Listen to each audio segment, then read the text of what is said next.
जय श्री कृष्ण, जय श्री राम, जय गौ माता, जय राधे श्याम। और आप सब कैसे हैं? आप देख रहे हैं तुलसी तपोवन यूट्यूब चैनल।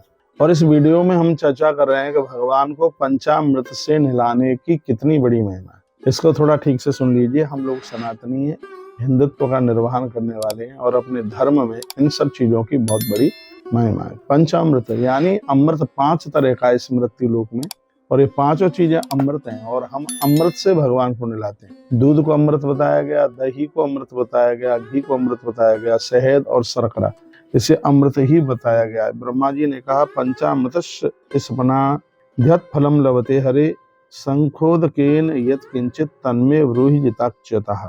ब्रह्मा जी ने प्रश्न किया था तब भगवान बोले थे, भगवान कहते ब्रह्मा जी ने कहा, अजित भगवान पंचामृत तथा संकोदक से जल स्नान कराने से क्या फायदा प्राप्त होता है। शंख से स्नान कराने की तो वीडियो में अगली वीडियो डाल दूंगा। अभी आप पंचामृत से स्नान की बात सुन लीजिएगा। तो भगवान कहते हैं जो मानव मेरे मस्तक पर दूध प्रदान करते हैं, मुझे स्नान कराते हैं, उनके प्रत्येक बिंदु में 100 अश्वमेध यज्ञ का फल उन्हें प्राप्त हो जाता है। जय श्री राम। मुकुंद कितनी अच्छी बात लिखी है जान। भगवान कह रहे हैं ब्रह्मा जी से, क्षीर स्नान प्रकुर्वन्ति ये नराम अध्वर्धनी सताश्वमेध जन पुण्यम बिंदुना बिंदुना।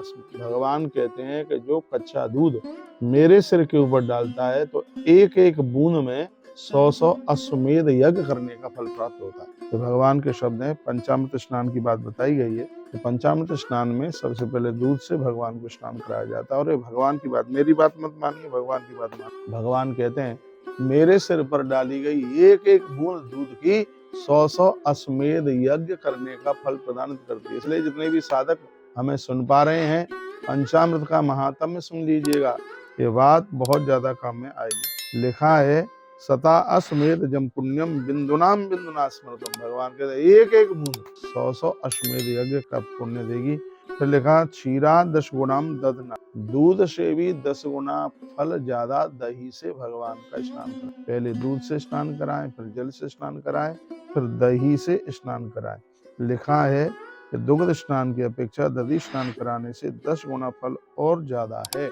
दही से स्नान भगवान को कराएं, दुश्मन भी आदर करता है, मान करता है, सम्मान करता है दही से। और दही भी ऐसा हो खुरचनी से काटा जाए, बिल्कुल एकदम जमा हुआ, ऐसे दही से भगवान को स्नान कराया जाए। फिर क्या कहा गया कि दही से भी घृत स्नान द्वारा भगवान को और 10 गुने ज्यादा फल की प्राप्ति हो। यदि घृत से भगवान को नित्य स्नान कराया जाए तो घर में हर प्रकार का वंश वृद्धि होती है, बहुत आनंद होता है, किसी नहीं रहती। और तत्पश्चात कहा गया है कि मधुनाथ अधिकम। और लिखा है कि घी से भी 10 गुना और ज्यादा महत्व तो शहद का है। शहद के लिए हमने एक वीडियो डाली है और वो वीडियो ये है कि उसको मक्खियां इकट्ठा करती हैं, लेकिन फिर भी उसे अपवित्र नहीं माना जाए। शहद खाने में भी फायदा करता है और पूजा में भी शहद बहुत फायदा करता है। शहद से तो भगवान महादेव का महारुद्राभिषेक भी होता है। तो इसमें कहा गया है कि शहद से आप भगवान को स्नान कराते हैं तो यह भी घी से 10 गुने स्नान के और ज्यादा बराबर है। शर्करा स्नान कराने से और उससे 10 गुना और ज्यादा लाभ है।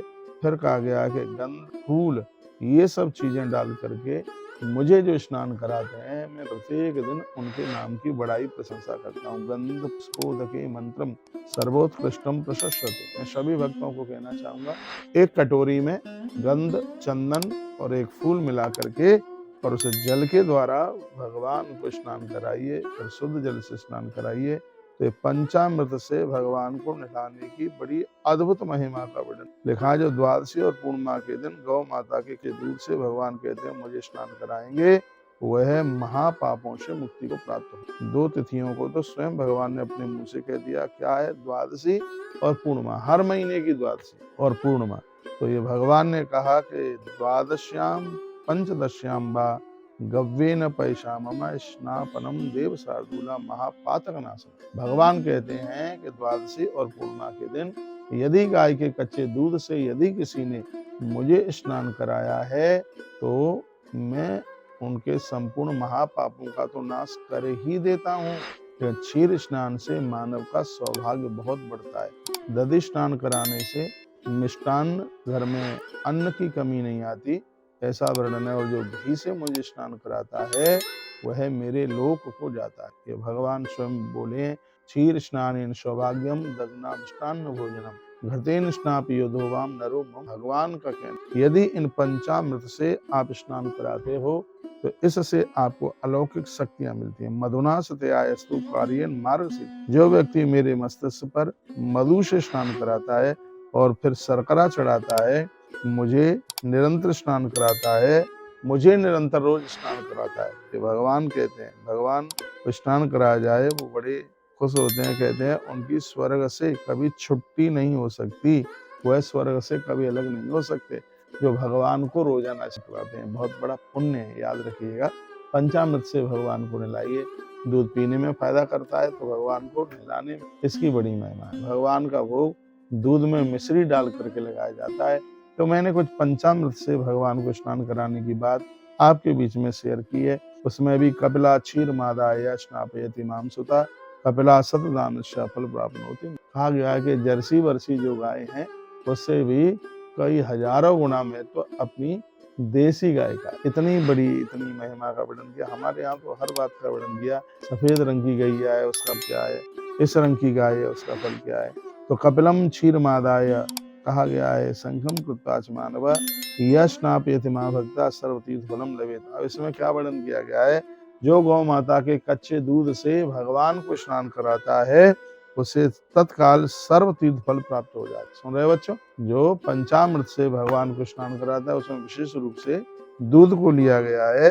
कपिलम क्षीरमादाय, यानी गायिया के गौ माता के दूध से जो भगवान को स्नान कराता है, यह स्नापेत माम भक्ता सर्व तीर्थ फलम लभेत, उस व्यक्ति को संपूर्ण तीर्थों में स्नान करने का और संपूर्ण तीर्थों का दर्शन कर सौभाग्य प्राप्त हो। मैं वीडियो को ज्यादा लंबी नहीं करना चाहता, नहीं तो इसमें और भी कुछ बोला जा सकता है। कार्तिक का महीना चल रहा है, यदि हो सके तो आप भी अपने भगवान को पंचामृत से नहलाना आरंभ कर दीजिए, आनंद हो जाएगा। प्रत्येक दिन संपूर्ण तीर्थों में दर्शन करने का सौभाग्य प्राप्त होगा, ऐसा इस ग्रंथ के अंतर्गत लिखा गया है। बहुत बहुत धन्यवाद, आपने वीडियो को पूरा सुना।